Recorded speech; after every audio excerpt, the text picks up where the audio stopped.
नमस्कार, मैं ex serviceman Rahul Kumar अपने सभी एक्स सर्विसमैन भाइयों का अपने इस चैनल में बहुत बहुत स्वागत करता हूं। अभी दो चीज़ें जो हैं वो बहुत प्रोमिनेंट हैं। पहली, CGL टीयर 2 का एग्ज़ाम, दूसरा SBI का फॉर्म निकला हुआ है।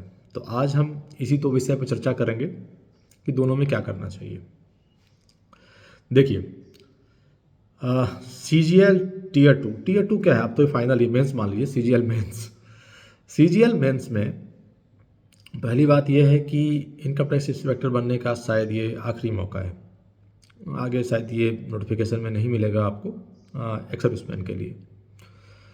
तो आप जी जान से जो तैयारी कर रहे हैं और जिनके मार्क्स ऑलरेडी प्री में 130 140 प्लस हैं, उनके बहुत चांसेस भी हैं। आप जी जान से तैयारी कीजिए और 160 वाले भी आराम से मत बैठिए। फाइनल में कोई भी स्लिप हो सकता है, दो चार एक आधा नंबर से भी बहुत फ़र्क पड़ जाता है। तो जो भी है अपने फुल टोटल में जाइए। आप एक चीज़ देखते हैं तैयारी कौन करता है एक्स सर्विसमैन में, CGL और बैंकिंग दोनों की। देखिए, जो लोग बहुत ही इंटेलिजेंट होते हैं, मतलब जिनका बैंकिंग में भी बड़ा अच्छा हाथ रहता है और CGL में भी अच्छे रहते हैं, वो दोनों की तैयारी करते हैं, दोनों जगह एग्ज़ाम देते हैं, दोनों जगह पास भी करते हैं। ठीक है, पहले ही वो। दूसरे वो जिनको कहीं कुछ नहीं मिल रहा है, उनको लगता है कहीं से कुछ तो मिल जाए, उनके पास चॉइस नहीं होता है, उनके पास एक ही चॉइस होता है, कहीं से भी कुछ मिल जाए। तो वो भी दोनों जगह एग्ज़ाम की तैयारी करते हैं। तो पहला तो CGL पे ही ज़्यादा फोकस रहेगा हमारा।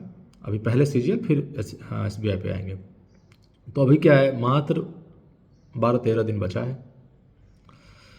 आप इसमें कर क्या सकते हैं तैयारी में? जो तैयारी आपकी होनी होगी अच्छी हो गई होगी, पर क्या है ना कि फाइनल पुश बहुत इंपॉर्टेंट होता है।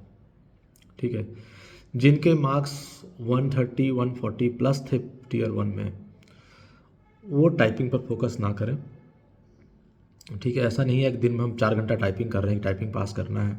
टाइपिंग 1400 स्ट्रोक ना आप 2 उंगली से भी देख देख के भी पढ़ पढ़ के भी मार देंगे, कोई इशू नहीं है। मैंने CGL 21 का जब टाइपिंग दिया था तो मुझे टाइपिंग बिल्कुल नहीं आती थी। मैं एयरफोर्स में टेक्नीशियन था, टाइपिंग का कोई एक्सपोजर नहीं था मेरे पास, फिर भी मैं उसमें भी पास कर गया था। 22% ही एरर था मेरा। ठीक है, तो टाइपिंग कोई मैटर नहीं करता है जिसके 130 प्लस मार्क्स हैं टीयर 1 में। मतलब जो पोटेंशियल कैंडिडेट है 2800 एंड अबव ग्रेड पे के लिए, उसके लिए टाइपिंग का कोई मतलब ही नहीं बनता है। वो सेंटेंस पढ़ के भी टाइप कर सकता है कीबोर्ड देख के, और उससे भी काम हो जाएगा। जिसके मार्क्स कम है और जिसको लगता है कि यार वो TA तक ही पहुंच पाएगा, नंबर ज़्यादा नहीं स्कोर कर पाएंगे, उनके लिए टाइपिंग बहुत इंपॉर्टेंट है। और उनके लिए CGL में मैं नहीं समझता कि अगर टाइपिंग नहीं आती है तो 12 दिन में टाइपिंग सीख सकते हैं। इम्पॉसिबल है, नहीं सीख सकते हैं आप, पर कोशिश कीजिए। चलिए देखिए क्या होता है, मैं उस पर ज़्यादा नहीं बोल पाऊँगा। अब आते हैं कि 12 दिन में करना क्या चाहिए हमें। तो इस 12 दिनों में आपको एक मॉक तो लगाना ही है टीयर 2 का, हर हालत में। ठीक है, एक मॉक तो लगाना ही लगाना है पर डे। और पढ़ना क्या है? पढ़ने में मैथ रीजनिंग में कुछ आप मतलब नंबर बढ़ा लीजिएगा अब, तो ये बहुत मुश्किल है। आप बस थोड़ा स्ट्रैटेजी बदल सकते हैं कि मैं इसको पहले कर लूँगा, इसको बाद में कर लूँगा, ये क्वेश्चन यहाँ से शुरू करूँगा, इससे यहाँ से शुरू करूँगा, ये कर सकते हैं आप। किसी क्वेश्चन में फंसूंगा नहीं।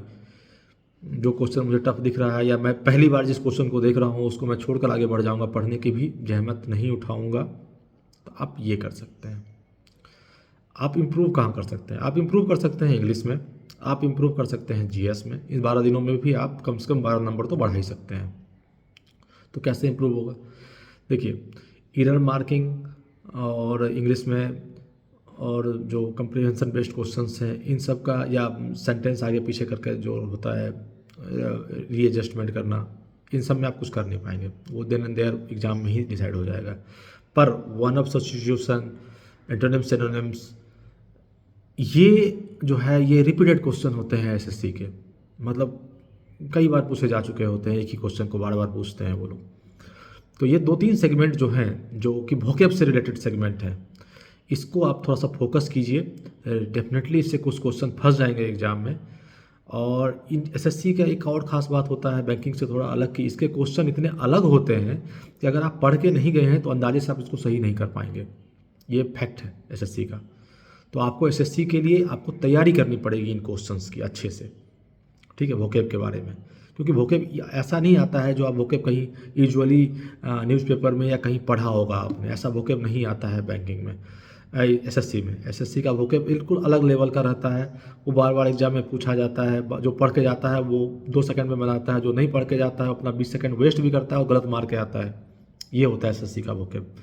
तो वोकेब पर फोकस कीजिए आप, सिर्फ वोकेब पे, बाकी जगह इंग्लिश पे सिर्फ मॉक लगाइए, इंग्लिश में पढ़ने की कोशिश मत कीजिए। दूसरा है कि दूसरा सेक्शन क्या है, दूसरा सेक्शन है जीएस का सेक्शन। जीएस में करंट अफेयर तो आप देख ही रहे होंगे, और वोकेब में भी क्वेश्चंस ऐसे होते हैं जो रिपीटेड होते हैं कई बार। तो जो क्वेश्चन आप प्रीवियस ईयर के क्वेश्चंस देखिए वोकेब के, इसके जीएस के, और जो क्वेश्चंस आपको नहीं पता लग पा रहा है, जिसको आप नहीं बना पा रहे हैं, उन क्वेश्चंस को आप रिवाइज कीजिए मार्क करके, ठीक है। वोकेब भी रिपीट होता है काफ़ी ज़्यादा, और वो भी आपके कुछ मार्क्स बढ़ाएगा। कंप्यूटर जो ऑलरेडी जिनका एक्सपोजर है कंप्यूटर के साथ, वो तो किसी तरह 20, 22, 25 नंबर ले ही आते हैं। जिनका नहीं है उनको भी थोड़ा कंप्यूटर भी पढ़ने की ज़रूरत पड़ेगी, ठीक है। तो आप उस पर भी ध्यान दीजिए, क्योंकि कंप्यूटर में भी बहुत लोग, मैं जब एग्ज़ाम दिया था 2022 का, तो 235 नंबर ला के डिस्क्वालीफाई हो गए थे और कोई जॉब मिला नहीं था उनको। तो वोकेब भी, कंप्यूटर भी ज़रूरी है, इस पर भी आप फोकस रखिए अपना। तो ये हो गया स्ट्रैटेजी इसकी। और यकीन मानिए अगर इस पर लास्ट चांस है, लेकिन अगर आप 280 प्लस मार्क्स स्कोर करते हैं, ठीक है, इनफैक्ट मैं 275 भी बीट करूँगा, कि अगर आपका मार्क्स मॉक में आ रहा है और एग्ज़ाम में भी, आप एग्ज़ाम में पहली बात यह है कि किसी भी स्ट्रेटजी को चेंज मत कीजिएगा। जो स्ट्रेटजी आपकी मॉक में है सेम एग्ज़ाम में अप्लाई कीजिएगा। अगर कुछ चेंजेस करने हैं तो अभी कर लीजिए मॉक में ही, एग्ज़ाम में जाके कोई एक्सपेरिमेंट मत कीजिएगा, नहीं तो आपको ज़्यादा नुकसान नहीं होगा, 2-4 नंबर का ही होगा, और उससे 2-4 नंबर से आपका इनकम टैक्स इंस्पेक्टर छूट जाएगा, ठीक है। तो ये हो गया एसएससी सीजीएल की स्ट्रेटजी। अब आते हैं कि एक एसबीआई में चल रहा है आजकल कि भाई कहाँ से अप्लाई करें। देखिए, एक चीज़ तो हमेशा मतलब गांठ बांध लीजिए इस चीज़ को कि एसबीआई में ट्रांसफ़र होता है, एसबीआई में क्लर्क का कोई ट्रांसफ़र नहीं होता है। आप जहाँ फंस गए आप वहीं सर्व कीजिएगा, उसी पार्टिकुलर स्टेट में आपकी पूरी ज़िंदगी निकल जाएगी। और फिर ट्रांसफ़र का एक ही चक्कर है कि आप स्किल 1 में प्रमोशन लीजिए। प्रमोशन लीजिएगा तो उसके साथ बहुत सारे बेनिफिट्स जुड़ते हैं, तो बहुत सारे नुकसान भी उसके साथ ऐड हो जाते हैं, तो फिर तो आप अलग ही रास्ते पे चल दीजिएगा। तो आप वहीं से अप्लाई कीजिए जहां आपको आगे 20 साल रहना है, इस बात को दिमाग में रखिएगा अप्लाई करने से पहले। दूसरा, अप्लाई करने से, दूसरे स्टेट में अप्लाई करने से फ़र्क पड़ता है क्या? बिल्कुल फ़र्क पड़ता है। प्री में फ़र्क पड़ता है। प्री में यूपी का कट ऑफ जाता है 40, तो तमिलनाडु का जाता है 5। लेकिन कैसे नौकरी मिल जाएगी? नहीं मिलेगी। नौकरी मिलती है मेंस से, और मेंस में कोई फ़र्क नहीं पड़ता है, ज़्यादा से ज़्यादा 4-5 नंबर का फ़र्क पड़ता है। हो सकता है यूपी में 64 कट ऑफ चला जाए, 63 कट ऑफ चला जाए, 65 कट ऑफ चला जाए, तमिलनाडु में 60 ही जाए, कर्नाटका में 60 ही जाए, मुंबई में 60 ही जाए, मध्य प्रदेश में 60 ही जाए। लेकिन 5 नंबर के लिए क्या आप 20 साल दे सकते हैं उस स्टेट में? मुझे नहीं लगता कि मैं दे सकता हूँ। आप लोग अपना अपना देखिए, ठीक है। तो आप वहीं अप्लाई कीजिए जहाँ आप 20 साल दे सकते हैं, ठीक है। अप्लाई करने के बाद फिर छोड़ने कि मैं छोड़ दूंगा, मैं जी नहीं पा रहा हूँ यहाँ, मैं मर रहा हूँ यहाँ, कोई फ़ायदा नहीं इन चीज़ों का, ठीक है। एसबीआई में लोग रेजिग्नेशन दे देते हैं लेकिन ट्रांसफ़र नहीं होता है। ये अभी तो यही फैशन में है, भविष्य में क्या होगा पता नहीं। तो अभी आप अभी के हिसाब से चलिए, भविष्य के हिसाब से मत चलिए, ठीक है। तो वहीं से अप्लाई कीजिए जहाँ, और एसबीआई की तैयारी मत कीजिएगा जिन लोगों का मतलब सीजीएल में चांस बन रहा है। पहले सीजीएल को देख लीजिए, फिर एसबीआई पे आते हैं। एसबीआई में चांस मिलेगा, आपको पढ़ने का भी मौका मिलेगा। अभी तो फॉर्म ही अप्लाई चल रहा है, तो फोकस रखिएगा। जिसका चांस बन रहा है, मैं ये नहीं कह रहा हूँ जिनके 70-80 नंबर आए हैं वो सीजीएल में चांस बना रहे हैं, नहीं, हर कोई पढ़ रहा है। तो आपके अगर हो जाता है तो 100 में 1 का ही होगा, नहीं तो नहीं होगा, ठीक है।